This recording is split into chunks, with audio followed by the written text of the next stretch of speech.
Most people have heard the word socialism before and have a vague and sometimes wrong understanding of what it means. The word is used to describe a wide variety of systems that are quite different. There are many different types of socialism, but in this video I just want to give the definition, a brief description of what people mean when they are talking about socialism, followed by which system I think is most congruent with the term socialism and is the most resilient. The dictionary definition of socialism is a political and economic theory of social organization which advocates that the means of production, distribution, and exchange should be owned or regulated by the community as a whole. As in, the community as a whole rather than private individuals.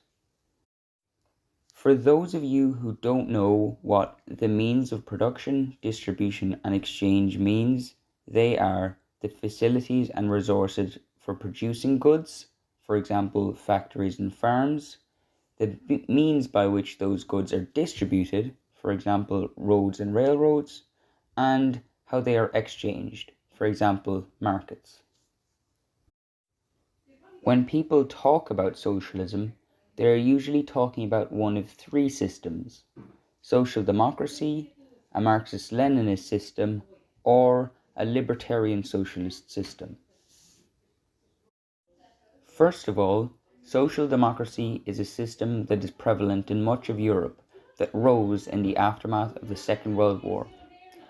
It advocates representative and participatory democracy, or Western liberal democracy, whatever you want to call it. Measures for income redistribution, so high taxation on the wealthy, regulation of the economy in the general interest, so oversights, anti-discrimination, environmental protection, etc., and social welfare provisions to ensure that members of a society can meet basic human needs such as food and shelter.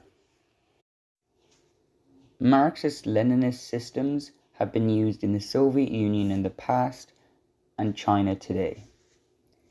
It advocates a single-party rule and state ownership or control of the means of production, distribution, and exchange. Most firms who are involved in production, distribution, and exchange are usually run by state bureaucrats. A libertarian socialist system is a system by which ownership or control of the means of production, distribution, and exchange lie with those who directly work in said production, distribution, or exchange.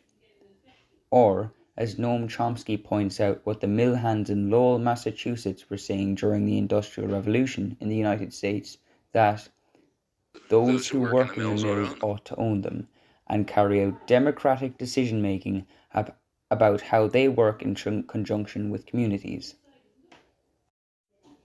Now, let's go back to our definition.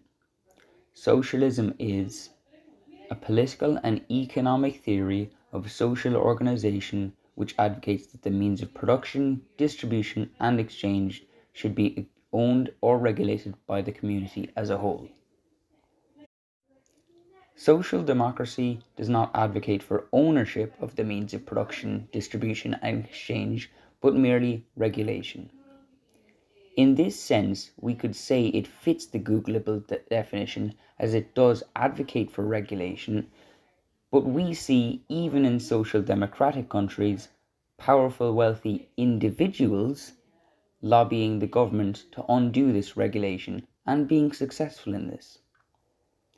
Current social democracy is somewhat weak in dealing with this, as powerful wealthy individuals have far more of a say on policy than a working class individual, and can therefore push deregulation.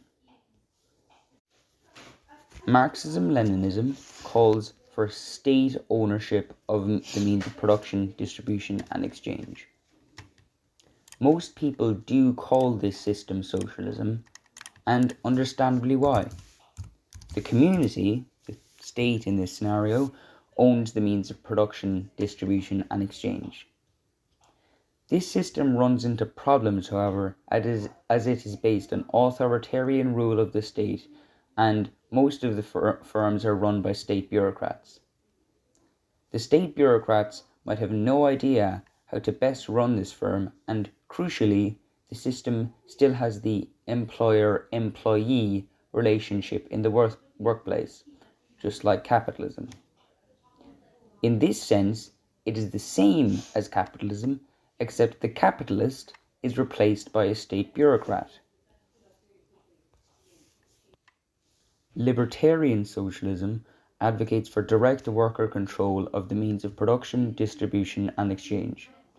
Or simply, workers should have control over their own workplace.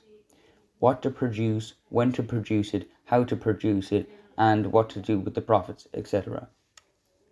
This fits the definition of socialism and seems to be the most resilient form as well, as you are not just replacing capitalists with state bureaucrats as owners of firms, but replacing them with everyone involved in the actual work that happens. I hope to make another video on how to best transition to a worker-owned and run system, but on the surface level, it seems that giving workers the right to first refusal or a right to own as a business fails or is being sold, along with grants and favourable loans, are decent first steps to take.